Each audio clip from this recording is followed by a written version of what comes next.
ce que pensent les Français. Les Français souvent disent « Ah, la Thaïlande, oh, c'est un pays à pute ça. Ah là là, ah là C'est là. bien, ça attire. Tous les gens, ils aiment ça. Donc ça attire les gens à venir à Pattaya. Donc visa, c'est même plus un problème pour moi, j'ai pas à m'en soucier. Donc toi, tu en auras pour 300, 400 € le mois. Les expatriés, ils savent pas du tout ce qu'ils font. Ils essaient de faire comme les Thaïs, mais ils n'y arrivent pas. Il y a des feux, des incendies, il y a des bagarres, il y a des vols. Il y a beaucoup d'Indiens qui se font voler par des trans. Quelqu'un qui vient ici, qui veut s'expatrier, qu'il est à la retraite, il a une petite retraite de 500 €. Est-ce que c'est possible en faisant très attention? Largement, même moins. 500 €? Moins de 500 € tu peux. Tous les clients qui viennent à Pattaya, ce sont des jeunes qui vont qu'à la Walking Street, qui veulent faire la fête, qui veulent passer leurs meilleures vacances à boire, picoler, faire du sexe. Bonjour à tous. Aujourd'hui, on est à Pattaya, en Thaïlande, et on va aller retrouver James, qui est agent immobilier ici, parce que James est franco-thaïlandais, il a 22 ans, et on va aller à sa rencontre, et j'espère que c'est une petite interview qui va vous plaire. Si c'est le cas, n'hésitez pas à mettre un petit pouce bleu et à vous abonner à la chaîne. C'est très rapide, vous avez juste à faire une petite pause maintenant. Comme ça, en vous abonnant à la chaîne, vous recevrez toutes mes vidéos sur la Thaïlande et tous les bons plans sur la Thaïlande. Si vous le souhaitez, bien sûr, vous pouvez aussi m'aider dans mon petit combat pour aider les enfants malades à l'hôpital. Grâce à vos dons, après, on va dans les hôpitaux pour offrir des cadeaux aux enfants malades. Vous avez tout le nécessaire sous la vidéo en description si vous voulez donner un petit don. Et vous avez aussi plein de vidéos sous la vidéo en description où grâce à vos dons, on va dans les hôpitaux. Voilà, on va aller rencontrer James maintenant. Salut James, comment ça va? Ça va et toi? Bah écoute, ça va super. Je regarde la caméra et on est dans un super décor là. Ouais, c'est moi qui ai choisi l'endroit, c'est sympathique, non? Alors là, on est à Sky Gallery à Pratumnak, à Pattaya. Donc voilà. C'est vrai que là, tu me fais découvrir un super truc, franchement, la classe quoi. Ah ouais, franchement, excellent. Et alors, tu t'appelles James, t'as quel âge James? Je m'appelle James, j'ai 22 ans. Ça fait 10-11 ans que je suis à Pattaya. 10-11 ans? Oui. Alors pourquoi, donc tu es arrivé quand tu avais 10-12 ans, comment que ça se fait? Alors, je suis né en France, à Paris, d'origine corse. Et avec mon père, avec ma mère, on vivait dans un petit appartement. Et je ne vais pas vous le cacher, mais mon père, il en a un peu ras le cul de la France. Donc il a décidé de bouger en Thaïlande, d'emménager là-bas, faire une nouvelle vie là-bas. Et nous voici à Pattaya.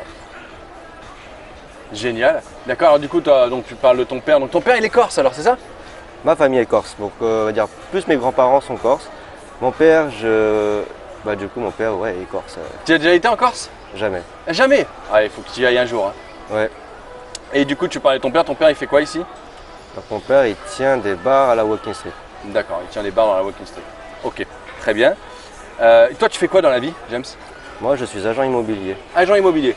C'est-à-dire que tu travailles pour une agence immobilière? C'est ça. Ici à Pattaya? Oui. D'accord. Et donc, toi, c'est quoi ta journée type? Qu'est-ce que tu fais dans cette agence immobilière? Tu fais visiter des biens? Explique-nous un peu. J'arrive à l'agence, donc j'ai mon emploi du temps. Donc par exemple, dans la matinée, je vais faire du listing, je vais faire des tours à Pattaya et je vais voir un peu les maisons à vendre, les condos à vendre. Et puis dès que j'ai leur numéro du propriétaire, je les appelle, j'organise des rendez-vous. Et dans l'après-midi, si on a des clients, eh ben, on essaie de voir avec les propriétaires si on peut faire des visites dans les maisons, tout ça. Donc pour l'instant, je fais beaucoup de tours à Pattaya justement pour trouver que des appartements, des maisons. D'accord, c'est plutôt cool, non? C'est sympa, je découvre des nouvelles rues, des nouvelles zones à Pattaya que j'ai jamais vues avant. Donc ça me permet aussi de redécouvrir Pattaya. D'accord. Et agent immobilier en Thaïlande, c'est bien payé? Comment que c'est payé d'ailleurs? Tu es payé à la commission? Comment que ça fonctionne? Alors j'ai un salaire fixe et je suis aussi payé à la commission. Donc si je vends un bien, je reçois ma commission. D'accord. Donc ça va, c'est quand même plutôt bien payé, tu t'en plains pas trop? Non, pas du tout. Tu bois quoi là? Whisky soda. Red Label. Et moi un petit pineapple juice les amis, à votre santé. Dis-moi, tu fais comment? Alors tu es en Thaïlande ici et tu fais comment pour le visa? Tout le monde doit se demander. Ah c'est sûr. Là j'ai pas de visa. T'as pas de visa? J'ai 2 passeports, français et thaï. Donc visa, c'est même plus un problème pour moi, j'ai pas à m'en soucier. C'est la classe hein. Ah oui, là il y a beaucoup de monde, dont moi, qui t'envie énormément. Tu loges où à Pattaya, toi? Tu loges dans un condo, dans un hôtel? Comment tu fais, toi, du coup? Je loge dans une villa. Oh, pardon, monsieur. Désolé. Dis-moi, quand tu es dans ta vie de tous les jours, tu manges où? Tu manges plutôt dans les restos, plutôt de la street food? Je mange de la street food à midi, pendant ma pause de travail. Donc j'ai environ 20 minutes de pause, hein, j'ai pas trop le temps. Donc j'ai tendance à manger dans les street food, dans les petits marchés, les marchés où il y a des stands à manger, les khao pad thai, les plats thaï, vraiment les typicales de khao pad thai. Mais sinon le soir je me fais un peu plus plaisir quand même. Je mange dans les restaurants comme le Kiss Food, dans les restaurants comme ça, ou les McDonald's des fois si j'ai un peu la flemme d'attendre. Les McDonald's? Ouais, oui, les fast-food c'est bien quand vraiment j'ai pas très faim, donc je mange là-bas. Mais ouais, c'est vrai que le soir c'est là où je peux le plus me faire plaisir sur la nourriture. D'accord. Avant de passer à la prochaine question, je voulais juste informer les gens parce que des fois ils peuvent se dire il porte ses lunettes, il porte des lunettes, c'est prétentieux et tout. Non, non, c'est juste qu'il y a du soleil et que s'il enlève ses lunettes, ça lui abîme grave les yeux.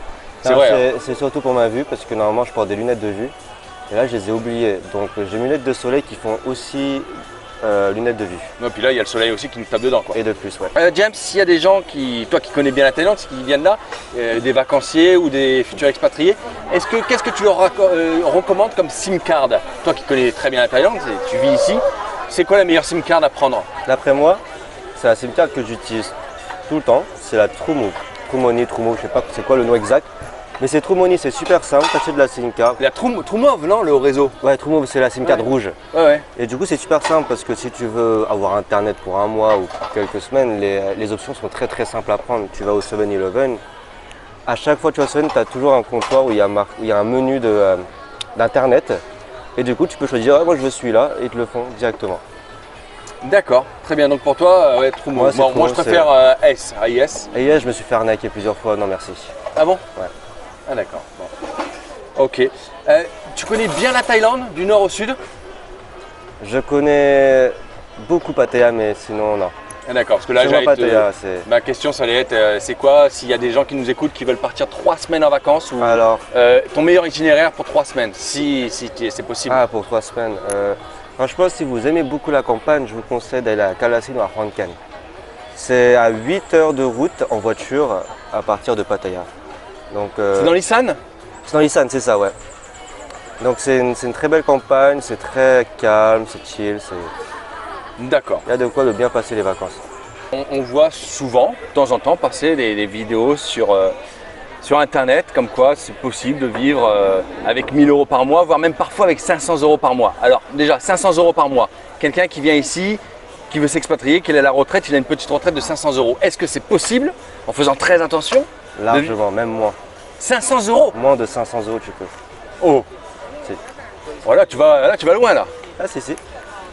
Franchement, moi si je peux dépenser le minimum, ce serait 300-400 bahts par jour.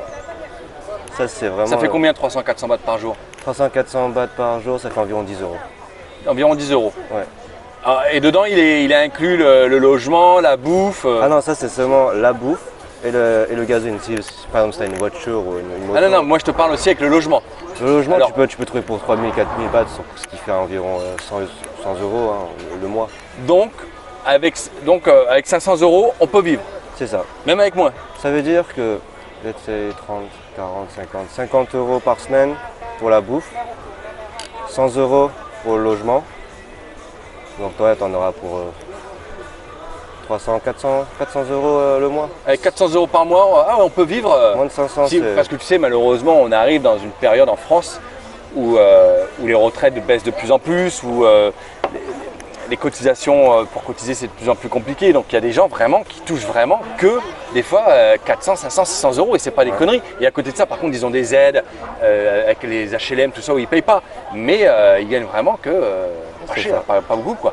Donc, mais quelqu'un qui nous regarde et qui touche que 500 balles, ouais, c'est possible d'y aller quoi. S'il fait attention quoi.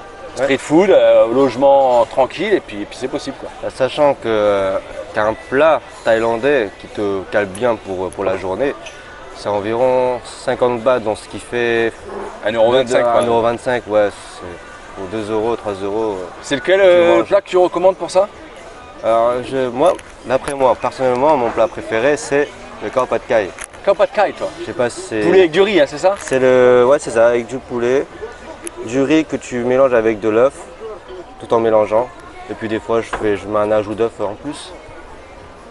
C'est très sympathique. Ok, top, Mais super. j'adore la soupe. T'adores là? La soupe, La soupe? La soupe, Ah oui, c'est la sam... la côtière. Je sais plus, ouais, je connais. C'est très très bon, j'adore. D'accord. Donc du coup, quelqu'un qui vient ici avec 1000 € par mois, là, c'est le pacha quoi. Ah oui. D'ailleurs, le pacha, c'est le nom de mon bar. Les vrais Thaïlandais ne s'énervent jamais ou toi quand même t'es moitié-moitié. Qu'est-ce que tu penses de tout ça? Alors moi, j'ai un sang-froid. Mais j'ai quand même un esprit thaï, donc si on me pousse vraiment jusqu'au bout, je peux m'énerver. Et ça t'est déjà arrivé d'ailleurs de t'énerver en Thaïlande contre un Thaï ou contre quelqu'un d'autre, non? Non, je m'énerve souvent contre les expatriés. C'est vrai? Ouais. Pourquoi? Parce qu'ils ne connaissent pas la règle des Thaïs. Donc ça m'énerve beaucoup. Donc quand je vois un expatrié qui fait un truc faux, ça me donne envie de le remettre droit. Donc non, je m'énerve souvent sur les expatriés. C'est quoi un truc faux pour toi? Ça peut être un truc tout con, par exemple. On va prendre un exemple. Un Thaï qui conduit une moto, il va conduire de cette façon-là. Sauf que l'expatrié, lui, il va se dire, bon bah si la règle de détail c'est un peu baisé, moi je vais conduire comme ça. Et ça m'énerve parce que moi je suis en voiture tout le temps. Et il y a beaucoup d'expatriés qui me coupent la route, qui ont failli me rentrer dedans. Du coup, moi des fois je baisse la fenêtre et je leur dis, be careful on the road, motherfucker. C'est très très vulgaire ce que j'ai dit, mais bon. Et à chaque fois, ils s'énervent, mais genre du premier degré. Donc ils vont s'arrêter, ils vont mal te regarder, ils vont te foutre des doigts et ils vont t'engueuler. Et des fois ça peut dégénérer, mais comme moi je suis en voiture, donc je m'en bats un peu les steaks. Hein. Donc moi je passe, mais franchement les expatriés c'est ce qui m'énerve le plus. Surtout la circulation quoi, la voiture. C'est ça.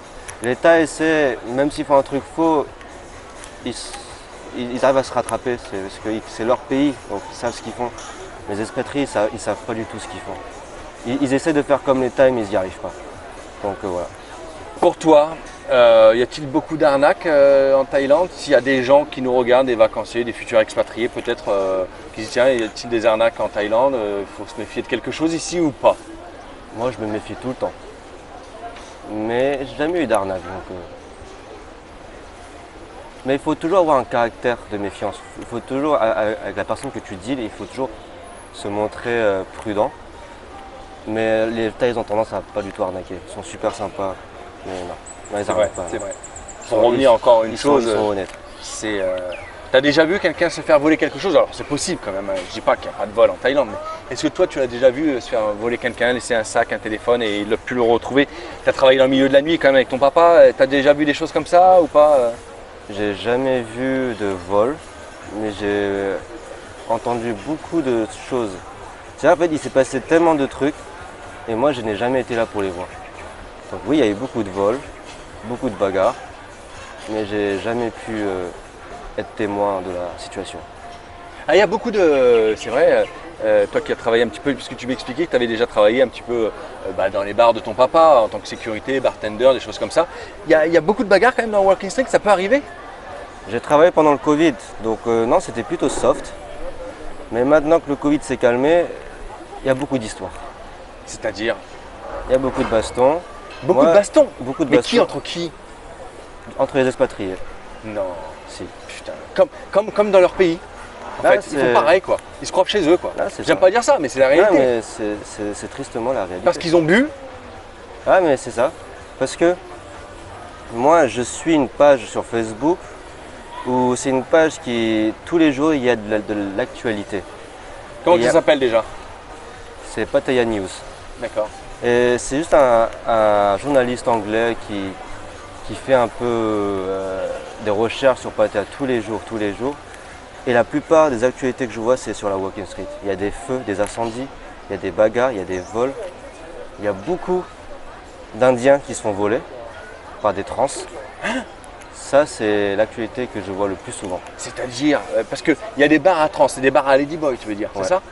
Et dans ces bars-là, les Indiens, ils y vont, faire la fête, boire un coup, et les trans, les Ladyboys, ils les volent. Ils ne les volent pas dans les bars.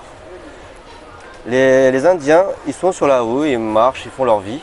Et puis des fois, il y a des trans qui viennent en contresens et ça c'est leur technique. Hein. Ils arrivent, ils font des câlins aux Indiens. Les Indiens, ils adorent les trans. Ils adorent les trans. C'est-à-dire, ils adorent les ladyboys. Ouais, ils adorent les Faire ladyboys. l'amour avec les ladyboys. Je sais pas ce qu'ils font avec, mais ils adorent les ladyboys. Donc les ladyboys, elles sont tellement malins, ils sont tellement malins, que quand ils voient les Indiens, ils leur font des câlins, ils essaient d'être amis avec les Indiens. Et des fois, ils sont tellement bons à voler qu'ils arrivent à prendre les chaînes en or, ou les bijoux, tout ça. Donc c'est comme ça qu'ils volent. Mais je suis déçu quand même de ce que tu me dis là. Parce que finalement, tu me dis que ça arrive un peu souvent et je m'attendais pas à ça non plus. Ça arrive le soir, c'est surtout le soir. La journée, c'est safe. Bah, la journée, il se passe rien non plus dans Walking Ouais, Street. c'est ça. Mais Mais je parle pas que de la Walking Street, hein, je parle dans toute la ville. Ça peut être à Jomtien, ça peut être à la Walking, ça peut être à Central Pattaya. Mais ah ouais, tu vois, je suis un petit peu. Ah ouais, ils font ça les. Ah ouais. Bon, il y a des. De toute façon, c'est comme ça. Hein, faut pas. On n'est pas dans le monde des bisounours. Hein, On est 8 milliards sur la Terre, donc forcément on est tous différents. Voilà, mais c'est vrai que bon. Ouais, oui, ça existe quand même du vol en Thaïlande, ouais, bien sûr. C'est moins dangereux qu'en France. Vu d'un franco-thaïlandais, est-ce que les clichés sur la Thaïlande te dérangent? Les boîtes de nuit, les bars à filles, les gogo massages, les massages à ending, ce que pensent les Français? Les Français souvent disent « Ah, la Thaïlande, oh, c'est un pays à putes, ça. Ah là là, ah là C'est là. bien, ça attire. Tous les gens, ils aiment ça. Donc ça attire les gens à venir à Pattaya. Moi, je trouve que c'est une bonne chose. On garde notre image. On a chacun notre image, nous, on a la nôtre. Toi qui connais un petit peu, parce que tu as travaillé un petit peu dans le monde de la nuit à Walking Street, que penses-tu des ladyboys? Connais-tu quelqu'un qui a déjà essayé, ou peut-être toi déjà qui a déjà essayé? Est-ce que tu as une histoire croustillante à nous raconter? Alors, j'ai pas d'histoire à vous raconter, mais par contre, je peux vous dire la vérité. J'ai déjà essayé un ladyboy. Ah, tu as déjà essayé un ladyboy, d'accord. Par curiosité, l'expérience. Voilà, je dis pas plus. Mais je trouve que le ladyboy à la Walking Street, ce serait pas un bon business. Il faut qu'ils restent dans leur coin d'une autre rue, que j'appelle ça la Soi Bukrao. Qu'on appelle ça la Soi Bukrao. Et je trouve que la Walking Street doit rester la rue des hétéros. Voilà. Et pourtant, il n'y a pas que des hétéros, je crois, à Walking Street. J'étais hier faire une vidéo. Non, il n'y a pas que les hétéros. C'est que des fois, on peut croiser des ladyboys sur la rue, à toujours chercher des clients. On appelle ça des freelancers. C'est-à-dire qu'ils sont là, elles cherchent des clients, ils cherchent des clients. Et si le client, ça lui plaît, qui va avec lui, ou je sais pas ce qu'il fait avec. Mais ouais, c'est un truc que j'apprécie pas beaucoup, en tout cas, les ladyboys à la Walking Street. Ah ouais? Non. Penses-tu que certaines personnes viennent en Thaïlande en fait pour le sexe? Est-ce que tu penses qu'il y a certaines personnes, Oui. des Indiens, des Occidentaux, qui viennent spécialement en Thaïlande pour le sexe, qui n'iraient pas en Nouvelle-Zélande par exemple, parce qu'il n'y a pas de sexe en Thaïlande? Oui, Oui. j'ai fait du Airbnb, enfin, je faisais du Airbnb. J'ai été host de plusieurs maisons et tous les clients qui viennent à Pattaya, ce sont des jeunes qui vont qu'à la Walking Street, qui veulent faire la fête, qui veulent passer leurs meilleures vacances à boire, picoler, faire du sexe. Donc oui, je le confirme. Il y a certaines personnes, j'ai entendu parler, qu'ils aient 30 ans, 40 ans, 50 ans, 60 ans, 70 ans, on s'en fout, qui tombent souvent amoureux parfois d'une fille de bar. Hein, et ils tombent amoureux, tout est beau pendant peut-être 2 mois, 3 mois, et puis après elle devient un petit peu arnaqueuse en disant tiens envoie-moi de l'argent, achète-moi une maison. Est-ce que tu as des connaissances malheureusement qui s'est déjà fait avoir, qui est déjà tombé dans le panneau? Tu as une histoire croustillante encore à nous raconter ou pas? J'ai pas d'histoire, mais j'ai un pressentiment quand je vois des expatriés. Je les vois dans les yeux quand ils sont avec leur femme, ils tombent très vite amoureux parce qu'ils ont tendance à être seuls. Et quand ils sont seuls et qu'ils trouvent quelqu'un, ils tombent très vite amoureux et du coup, pour ne pas la perdre, ils vont leur donner de l'argent. Et par contre, je ne sais pas si elles arnaquent après 2-3 mois. Mais je sais très bien que les expatriés tombent très vite amoureux. Je suis certain qu'il y a des trucs qui te manquent de France. J'ai ramené dans mon sac 3 choses. Tu me dis les 3 choses qui te manquent de France et je te les sors de mon sac. C'est quoi ces 3 choses-là? Est-ce que c'est consumable? Oui, tout ce que tu veux, tout ce que tu veux. Tout ce que tu veux qui te manque de France, j'ai 3 choses dedans. Saucisson. D'accord, je te sors ça après, ouais, saucisson.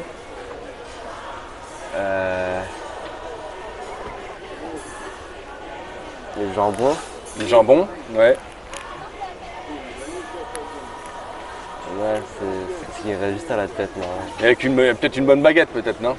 J'ai pensé une baguette, mais une baguette, on peut en trouver au magasin à côté. Ouais, du saucisson aussi. Ouais, c'est vrai. Ouais, la baguette alors. Voilà, baguette. Allez, je viens dire au revoir à la caméra avec toi. C'était bien cool. J'ai fait une belle rencontre. Ah, merde. Merde. Voilà, bah écoute, merci James pour ce petit interview. C'est dans le plan là, non? Ouais, je dois être à peu près dans le plan, mais s'ils regardent un peu mes vidéos, ils savent que je suis pas très fort en montage de toute manière. Donc. Voilà, merci. Alors si vous êtes encore là, bah merci. Marquez-nous en commentaire si vous n'avez pas d'idée. Qu'est-ce qui nous marque en commentaire s'ils n'ont pas d'idée? C'est bon pour le référencement de marquer un petit commentaire. Ils peuvent poser des questions. Si vous voulez plus savoir sur la Thaïlande. Voilà, il vous répondra, James. Et puis en tout cas, merci en tout cas si vous êtes encore là. Et puis abonnez-vous à cette chaîne. Si vous appréciez bien sûr cette vidéo et que vous voulez me donner un petit coup de main, j'ai une petite association, un petit compte Tipeee. Vous pouvez laisser un petit don et vous verrez en description sous la vidéo, on a plein de vidéos. Quand grâce à vos dons, on va dans les hôpitaux et on va offrir des cadeaux aux enfants malades. Si vous en avez envie, bien sûr, vous pouvez, il n'y a rien d'obligé. Merci à James. Il n'y a pas de quoi. Et puis, écoute, à très bientôt.